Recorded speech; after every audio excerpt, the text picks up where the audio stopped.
Hello everyone, welcome to my channel FRM Unplugged. The primary idea behind having this channel was twofold.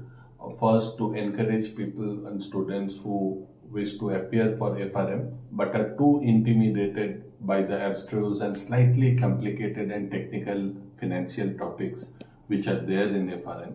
And secondly, to encourage and motivate more people, more bankers who want to have a go at an additional extra qualification which may add value to their career. Keeping those in mind, I thought of having a channel, and here we are. So today we will start with some of the case studies that will appear in throughout in FRM part 1 and part 2. So these case studies involve some various corporations, banking institutions which have had a not so pleasant events, and the basic reasons underpinning those events was either operational lapses or glossing over basic risk guidelines, or just being plain overly ambitious. Today we will cover a case. It was a German conglomerate by the name of Metallgesselschaft. So we'll call it MG so as not to mispronounce it.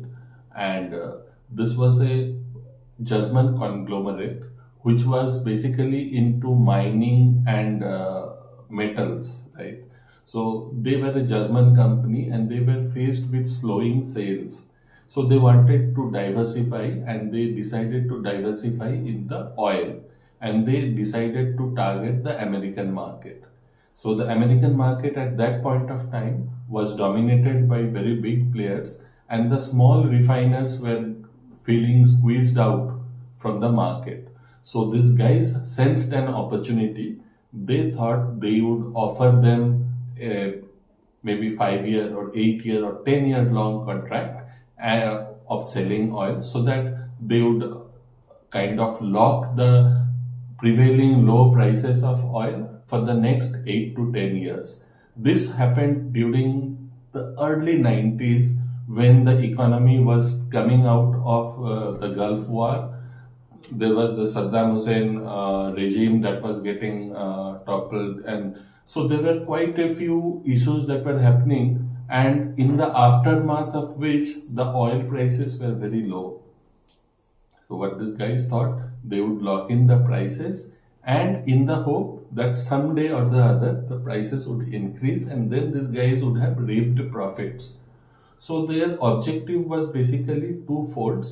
One is to sell oil, second is to make money by selling oil, and third is to make money by speculating, as we will see. And this third agenda of theirs, which was speculation, actually brought in their downfall. So if we see, MGRM was a corporate which had Kuwaiti investments, Deutsche Bank as one of their shareholders. So you could make out that yes, they were over ambitious. Maybe hindsighting is easy, but then you can't help but call them somewhat slightly over ambitious and a bit on the arrogant side. So, and it was a big corporate with more than 40,000 employees and the sales turnover was upwards of $14 billion. And they, as I just mentioned, they were looking at avenues to expand their profit. So before we delve more into the case, I would expect people who are listening to have some generic basic idea about the futures and forwards, right? So futures and forward contracts, these are basically derivative instruments. These are used primarily to hedge against price rise. So if I am a producer and I am not sure of the price that I will get by the time my corn is growing and it's fit for harvesting, I will strike a deal and I will buy a future which locks my price at which I will sell. And the basic difference between futures and forwards is futures are traded in exchange just like any other commodity. We have commodity exchanges. So these futures are traded in exchanges, whereas forward contracts are OTC derivatives. Those are purely between two people, and there is no concept of exchange. And basically, if I am a buyer and I am buying a forward, which means I am going long on the forwards or futures, and if I am a seller, then I am taking a short position, which means I commit to sell at a future price. That is the short position. The long position is I commit to buy at a future price. Obviously, most of the times these futures are not settled by taking delivery. If I am taking a long position, I can exit my position by taking a counter position, or I can even exit by taking delivery. Usually, 99% cases delivery doesn't take place. It's usually the counter. The deal is I take a offsetting position. So if I am long in futures and the future is for 3 months, at the end of 3 months I can offset my position by taking a short position, and I will have to find a counterparty for it, right? So that's how we deal in forwards and futures. And one basic thing about forwards and futures is there is something concept of backwardation and contango. So commodities like oil are traditionally, this market experiences something called backwardation, which means the spot price of oil today is less than the future price of, let's say, 3 months down the line. For the simple reason, the future price doesn't take into consideration the storage cost, insurance cost, and other things. So obviously the spot price of the oil is more than the future price. So when the future is less than the spot price, that is called a backwardation, and the other way around, it is called a contango. So oil is usually backwardation. Rest all commodities, most of it is usually contango. So why this is important? Because as we will see, the market shifted from backwardation to contango, which actually led to the downfall. So once we come to the reasons of downfall, we will see it was a mix of bad luck as well as being over ambitious and the market risk, which eventually led to their undoing. So this is the basic background of MGRM. They started in 1980s with they. I mean, it was a very old company, but in 80s they actually decided to venture into a new area, and they decided to get into the oil business. And then by 1991 they finalized the plan, and then by 93 it was all they were all history.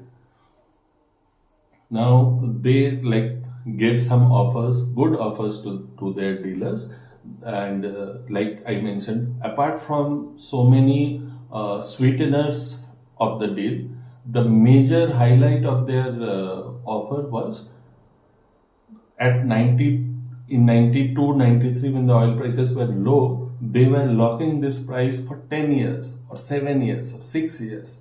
So they were entering into 6 years, 7 years, 10 years forward contracts, and they were so obviously it was unheard of.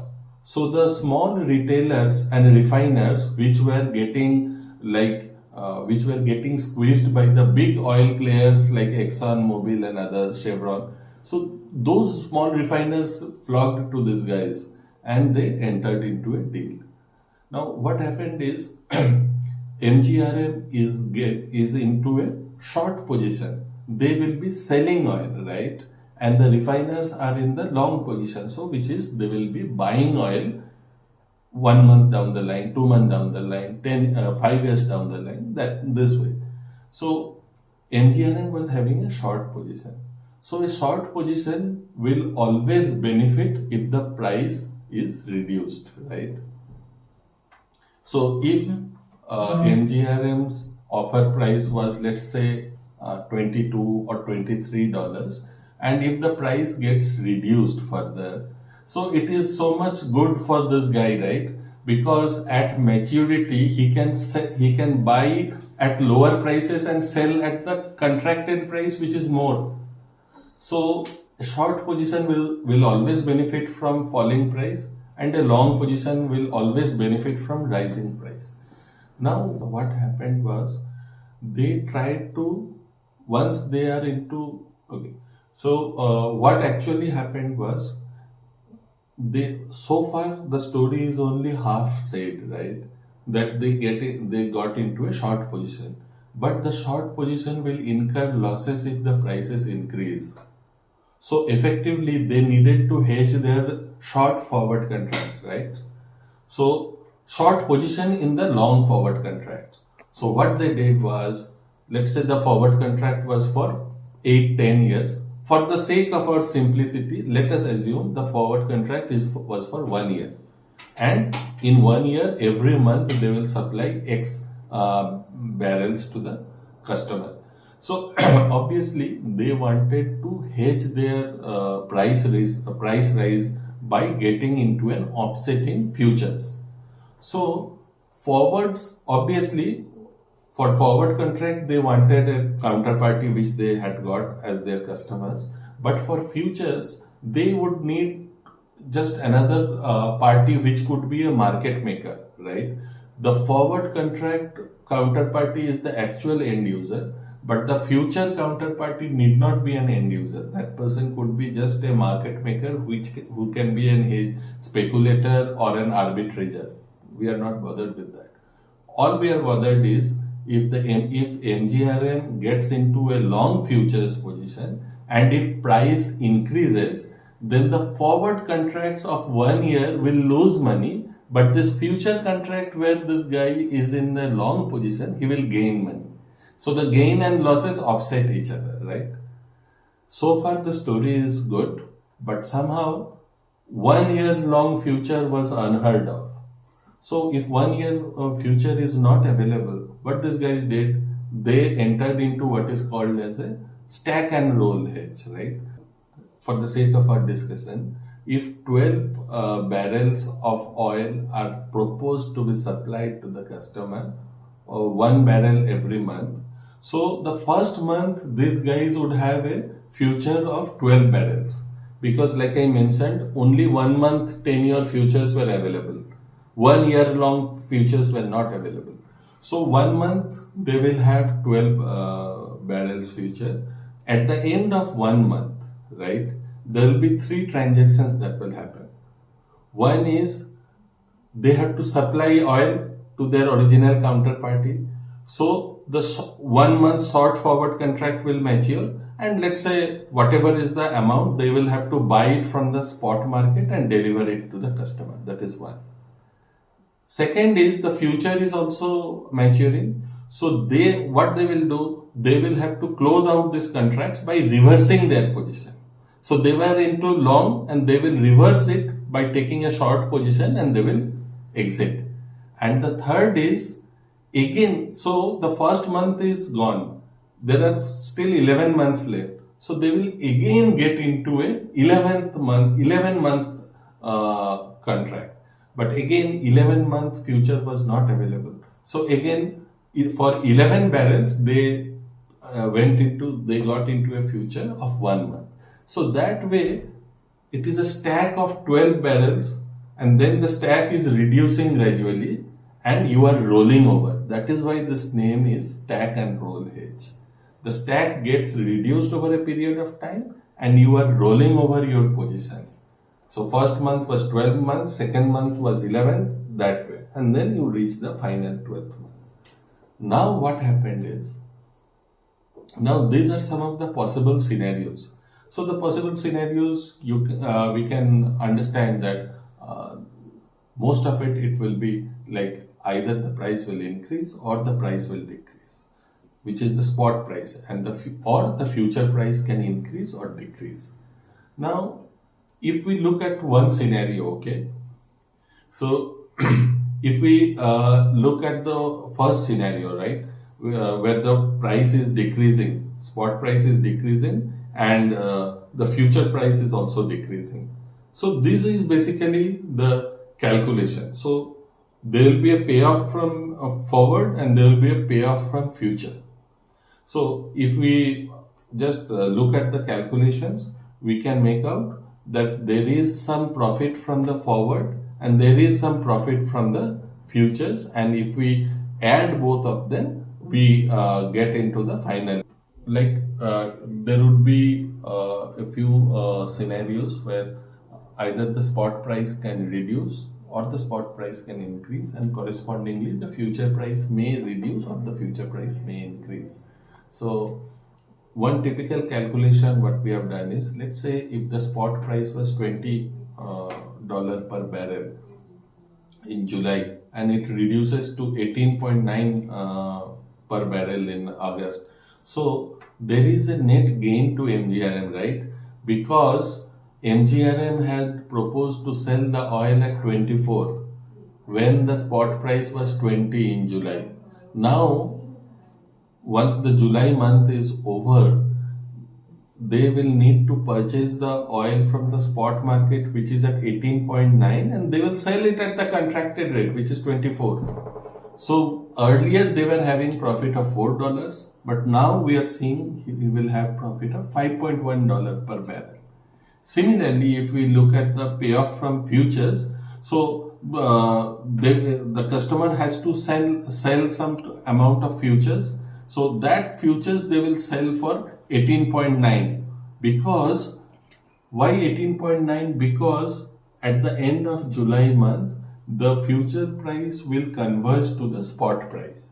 So when you are exiting the future, you need to sell your future to some counterparty, and you need to sell it at what price? You need to sell it at the spot price.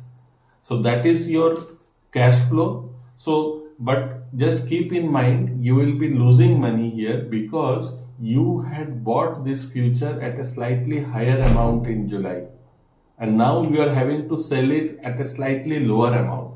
So you will lose some money in futures. So that way, if you go, that is the overarching calculation dynamics. It will depend on the positive and the negative. How much one offsets the other will totally be dependent on how much the spot price has reduced vis-a-vis how much the future price has reduced. So if we see here, so this is one example. July it was 20, on August it was 19, and on September it was 18.5, and the future has reduced from 19.5 to 19.25 and 19. So if you see the difference, which is the basis is reducing, and the spot price, if you see for August and September, it is less than the future. This is unlike the oil market. This is contango. Oil market essentially has what it is there in July, which is spot price was more than July, more than the future. So if we see here, August and September, markets shifted from backwardation to contango, resulting in the loss of, let's say, you see for rolling over 1 month futures, they are incurring a loss of 13 million.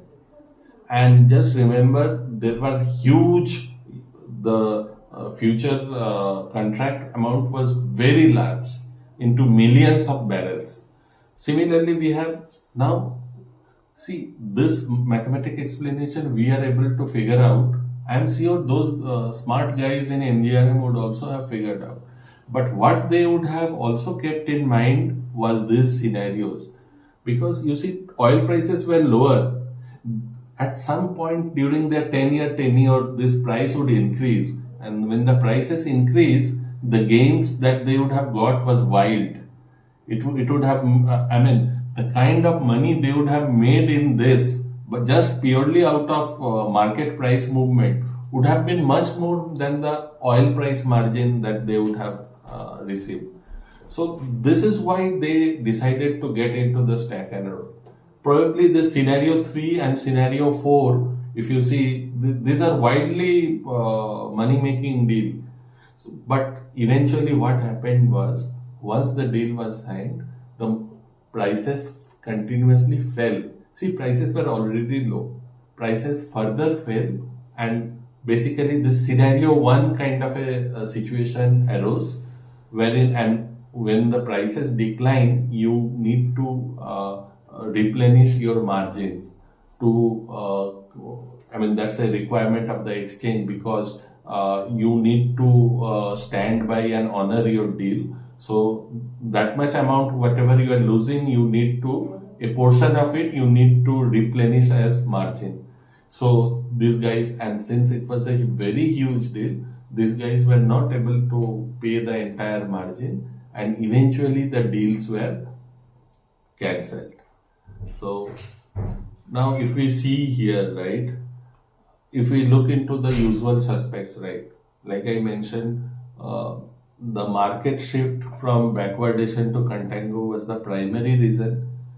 Like the spot prices fell, but the future prices fell not to that extent, right? So eventually the spot prices were like less than the future prices.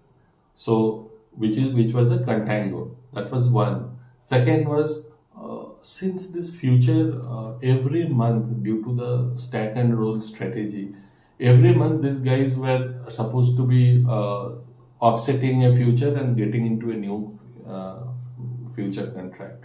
So probably some of the market participants would have tried to take advantage of these large deals by, artificially playing with the prices. So it could have been rigged.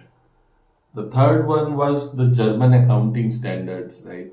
So German accounting, since if you see, this contango position was losing money in the futures because prices were declining. But like I mentioned, the short forward position, their long-term forward, those were gaining money.